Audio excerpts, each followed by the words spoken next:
नमस्कार दोस्तों, स्वागत है आपका और आपके साथ मैं हूं आशी मातिया की। दोस्तों जरा सोचिए, जिस देश में कभी पत्रकार सत्ता से सवाल पूछने के लिए जाने जाते थे, उनकी पहचान ये होती थी, उसी देश में आज साधु संतों से तीखे, अपमानजनक और उकसाने वाले सवाल पूछे जा रहे हैं। और वो भी किस लिए? सत्ता की चापलूसी के लिए। हाल ही में शंकराचार्य अभी मुक्तेश्वरानंद और एक गोदी मीडिया एंकर के बीच हुआ संवाद उसी गिरावट की सबसे बड़ी मिसाल बन गया। इस बातचीत में सवालों की नहीं, बल्कि सोच की पोल खुली। जी हां, मानसिकता की। और वो पोल एंकर की खुली, संत की। तो दोस्तों, चर्चा में आगे बढ़ते हैं और मैं चर्चा की शुरुआत करूं उससे पहले आप लोगों को वो संवाद सुनाती हूं जिसकी वजह से आज हम ये चर्चा कर रहे हैं। धार्मिक वजहों से आप आखिरी बार कब चर्चा में रहे? मतलब आपको विवाद बहुत पसंद आते हैं, पॉलिटिकल मुद्दों पर बोलते हैं। आपने योगी ढाबों पर नेम प्लेट का भी विरोध किया। गलत नहीं हो तो माफी अतीक अहमद की मौत पर भी सवाल उठाए थे, राम मंदिर को लेकर भी सवाल, हिंदू राष्ट्र को लेकर कब आप इतना मुखर होकर बोले? संगम स्नान करना ये धार्मिक कार्य नहीं है, इसके कारण ये विवाद हो रहा है। और दूसरे, आप कहते हैं हिंदू राष्ट्र की बात हम नहीं करते हैं। हम कहते हैं मान लो आज ही हिंदू राष्ट्र घोषित कर दिया, अभी इसी समय हो गया। ये जो महात्मा लोग कह रहे हैं और दूसरे लोग कह रहे हैं, इनका मान लिया गया और मान करके इसी समय हिंदू राष्ट्र घोषित हो गया। और अपने देश में गौ हत्या हो रही है, गौ मांस का व्यापार हो रहा है।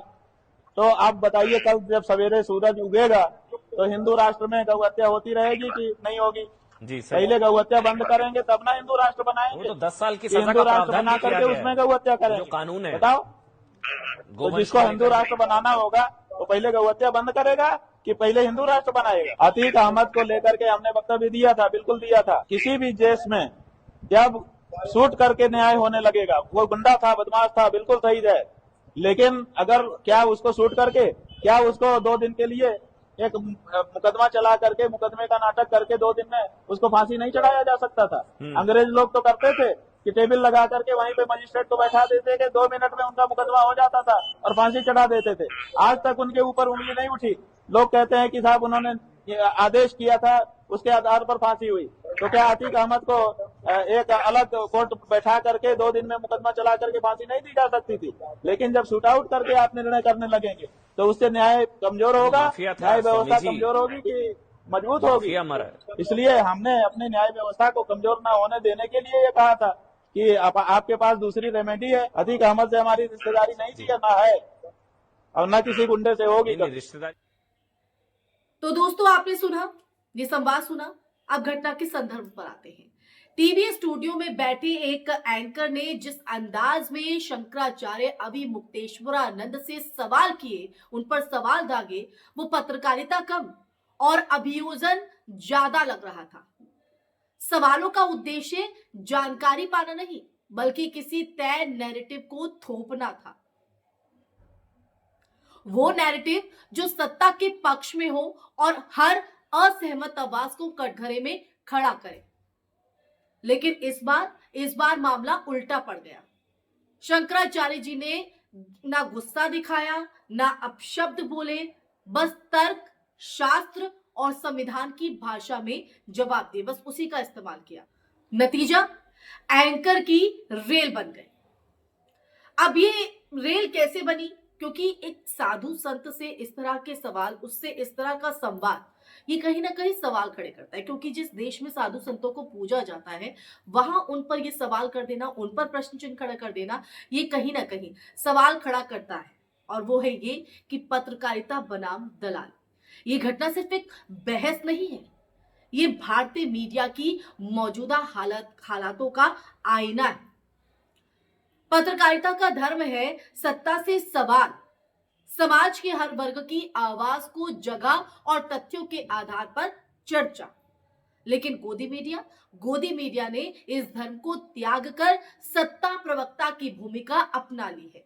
आज सवाल ये नहीं है कि शंकराचार्य ने क्या कहा, सवाल ये है कि एंकर ने किस हक से, किस अधिकार से, किस लहजे में और किस एजेंडे के तहत ये सवाल एक साधु संत से किए। ये सवाल कहीं ना कहीं खड़ा होता है। अब साधु संतों पर सवाल, लेकिन किस लिए सवाल खड़े किए जा रहे हैं?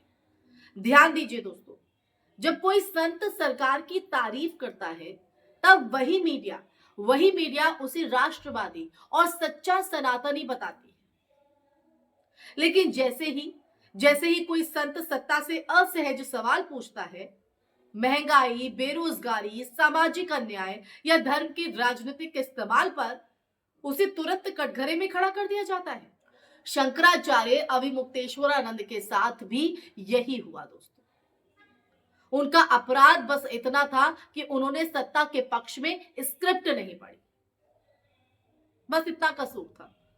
और शायद हम इसे इतना कसूर नहीं कह सकते हैं, ये कसूर तो आज के अगर बात करें सिनेरियो को देखें तो बहुत बड़ा अपराध है।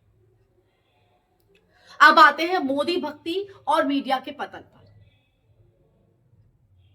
आज भारतीय मीडिया का एक बड़ा हिस्सा मोदी भक्ति में इतना लीन हो चुका है, इतना डूब चुका है कि उसे ये भी याद नहीं रहता कि पत्रकार सत्ता का मित्र नहीं बल्कि उसका आलोचक होता है। सवाल पूछना अगर अपराध है तो लोकतंत्र का दम घुटना तय है। और जब यही मीडिया साधु संतों को भी नहीं बख्शती तो आम नागरिक की क्या बिसात, उसकी क्या बिसात रह जाती।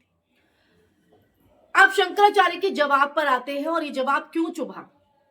शंकराचार्य जी के जवाब इसलिए चुभे क्योंकि वो भावनात्मक नहीं, बौद्धिक थे। उन्होंने न किसी पार्टी का नाम लिया, न किसी नेता को गाली दी, बस इतना कहा कि धर्म को सत्ता का औजार नहीं बनना चाहिए और मीडिया को सत्ता से सवाल पूछने चाहिए। और यही बात गोदी मीडिया को नागवार गुजरी, क्योंकि सवाल पूछने की आदत उसने बहुत पहले छोड़ दी। सवाल तो करते ही नहीं है, सिर्फ कसीदे पढ़े जाते हैं, वो भी सत्ता के पक्ष में, जनता के पक्ष में नहीं, सत्ता के पक्ष में। सच को छुपाया जाता है। तो ऐसे में ये तमाम जो स्थितियां हैं वो समाज के लिए एक चेतावनी है दोस्तों। ये घटना समाज के लिए एक चेतावनी है। अगर मीडिया इसी तरह सत्ता की ढाल बनती रही तो कल को कोई भी असहमति देशद्रोह कहलाएगी, चाहे वो संत बोले, किसान बोले या छात्र। लोकतंत्र में सबसे खतरनाक स्थिति वही होती है जब सवाल पूछने वालों को ही दोषी ठहराया जाए। तो दोस्तों, चर्चा के आखिर में आते हैं तो सवाल सीधा आपसे ही है कि क्या हमारे पत्रकारों को सच में कुछ हो गया है या ये सब जानबूझकर हो रहा है। क्या मोदी की चापलूसी में मीडिया ने अपनी आत्मा बेच दी है। और अगर आज शंकराचार्य जैसे संत को भी कटघरे में खड़ा किया जा सकता है तो कल आपकी बारी आने में कितना वक्त लगेगा, सोचिए। क्योंकि लोकतंत्र में चुप्पी का मतलब बेहद खतरनाक है। ये चुप्पी सबसे खतरनाक शोर होती है। आपका क्या कहना है इस पर? कमेंट सेक्शन में कमेंट करके जरूर बताइएगा। इसी के साथ इस चर्चा में फिलहाल के लिए बस इतना ही दोस्तों। लेकिन जो इस वक्त ये जो चर्चा घूम रही है, ये जो हम परिस्थितियां देख रहे हैं, ये हमारे देश को एक खतरे की तरह कहीं ना कहीं एक ऐसी दिशा में लेकर जा रही है जो हम सबके लिए और आने वाले भविष्य के लिए एक खतरे की घंटी है।